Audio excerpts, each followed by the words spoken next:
Сайн байцгаана уу? Өнөөдөр би та бүхэнд clipping mask буюу ямар нэгэн дүрсэн дотор зураг оруулах, текстэн дотор зураг оруулах энэ үйлдэлийг хэрхэн хийдэг талаар зааж өгч байна. За тэгэхээр энд бол одоо энэ 5 хошооны дүрсэн дотор ийм нохой ингээд орсон байдалтай харагдж байна. За энд бас ингээд үсгэн дотор одоо ингээд ийм орсон байдалтай байна.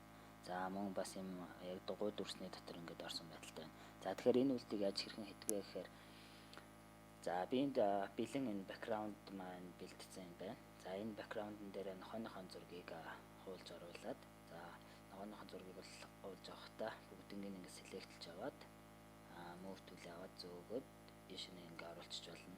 Аль эсвэл та гарын дээрс Ctrl A тавьж дараад Ctrl C гэж дараад энэ background руу орж аваад Ctrl V буюу paste үйлдэл хийгээд ингэж бас оруулчих болно.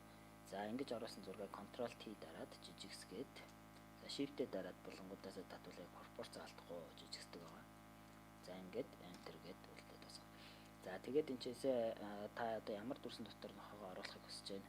Яг тухайн дүрсээ зураад. За одоо эхний удаад бол энийг бүргийн одоо дугуй дүрсэн дотор оруулаад үзье. За тэгэхэд бол Shift-тэй дараад дугуй дүрсээ татвал яг зөв одоо хэмжээтэй дугуй дүрс татагдана. Хэрвээ Shift татахгүй бол таны зурж байгаа дугуй дүрс чи ямар нэгэн байдлаар юм хэлбэрийн алдаатай ингэж татагдах болно. Тэгэхээр яг зөв татыг Shift дараад ингэ татах хэрэгтэй. За Shift-ийг дарж татаад за таны дүрс бол ямар ч өнгөтэй байх нь бол хамаагүй энэ дээр таны дүрс цагаан, хар, улаан ямар ч өнгөтэй байх нь бол хамаагүй энэ clipping mask үйлдэл хийхэд бол за тэгээ ингэ дүрсээ зурчихна. Дүрсээ зурсныхаа дараа нохойныхон зургийн layer-ыг яг оруулах гэж буй дүрснийхээ дээд талд нь зөөж гаргаад за яг иймэрхүү байдалтай ингэж байрлуулна гэсэн. За тэгээд layer дээр маус хоёр дараад энэ grid clipping mask гэдэг энэ хэсэгт ингээд дарж болно. За дарсны дараа бол нохой чи яг энэ бүргийн дүрснийхээ дотор талд ингээд орсон байна. За тэгээд энийгээ Ctrl T дарж аваад хэмжээгээ томсгоод илүү хэсгүүд ингээд хаагаад өчж байна. За тэгэхээр clipping mask хийсний дараагаар бол таны layer дээр гарсан өөрчлөлт нь бол энэ нохойны зурагтай layer энэ доошо сум заагаад энэ дугуй дүрс рүү ингээд заасан байна.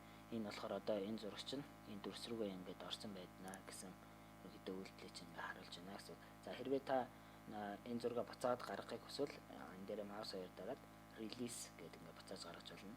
Мөн энэ үйлдэлийг гарын дээрс маш амархан командаар өгчөлнө. Тэр нь бол нохойныхоо layer-ыг сонгочоод alt тавьчлаараа дараад доошо нь layer рүүгээ заагаад өгвөл доошо харсан заагаад ийм тэмдэглээ гарч ирнэ. За тэгэхээр ингээд дарчаар нохой чинь улаан дүрсэн дотор ингээд орсон байна.